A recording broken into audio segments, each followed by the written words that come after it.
FBI, DHS, no specific threat to 9/11 anniversary, CBS News. CBSNews.com, CBS Evening News, CBS This Morning, 48 hours, 60 minutes, Sunday morning, Face the Nation. Video. U.S. World. Politics. Entertainment. Health. Money Watch. C-Tech. Crime. Sports. More. Blogs The Feed Battleground The WH. Webshow 60 Overtime Face-to-Face. Resources Mobile Radio Local. Login. Join CBSNews.com. Sign in with profile. Manage my newsletter subscriptions. Update my email address. Change my password. Log out. Remembering 9/11 Explore. Latest. Brev. Next. App/September 6, 2013, 6:03 p.m. FBI, DHS, no specific threat to 9/11 anniversary. A view of the World Trade Center North Tower Memorial Pool at the National September 11th Memorial and Museum in New York, in September 6, 2011. Pool, AP photo/Susan Walsh. Washington. The government is aware of no credible or specific information that points to any terror plot tied to the anniversary of the September 2001 attacks, according to a new confidential threat assessment from the FBI and Homeland Security Department obtained by the Associated Press. The new assessment, dated Thursday, said that intelligence agencies remain concerned that Al-Qaeda and its affiliates are committed to carrying out attacks in Western targets. But it said there was no information pointing to any known plot. The bulletin made no mention of Syria, even as President Barack Obama sought congressional approval to use military force against the Syrian government. 25 photos. U.S. consulate attack in Libya. 4 Americans were killed in an attack in the U.S. consulate in Benghazi, Libya, in last year's anniversary.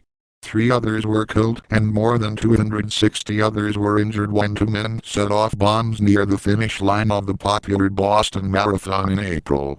There was no specific or credible intelligence about those attacks, either. The terror threat to the U.S. is different than it was 12 years ago.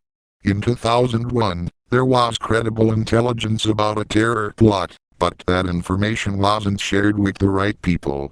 Today, the threat is more diffuse. Cyber attacks threaten to disrupt major U.S. operations in the government and the private sector.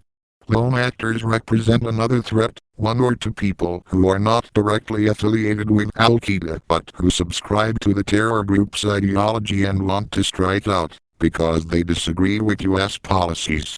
Today, officials are concerned about retaliatory strikes if Obama moves forward with plans to use military force against Syrian President Bashar Assad's regime, which the administration condemns for the death of 1,429 in a chemical weapons attack in August 21 near Damascus.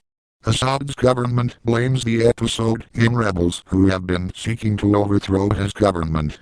Iraqi officials and militant groups have said that Iranian-backed Shiite militias are threatening to retaliate against American interests inside Iraq if the U.S. goes ahead with strikes, as Tehran is a close ally of Assad.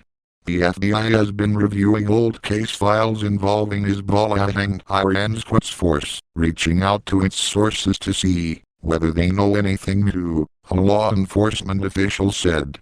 The official offered few details about the outreach and spoke in conditional anonymity, because the official did not want to publicize the Bureau's investigative strategies. 14 photos. Rare 9/11 photos taken by former NIPT detective. In its intelligence bulletin, the FBI and Homeland Security Department reminded law enforcement of activity that could indicate a planning for an attack, such as surveillance and questions about security operations.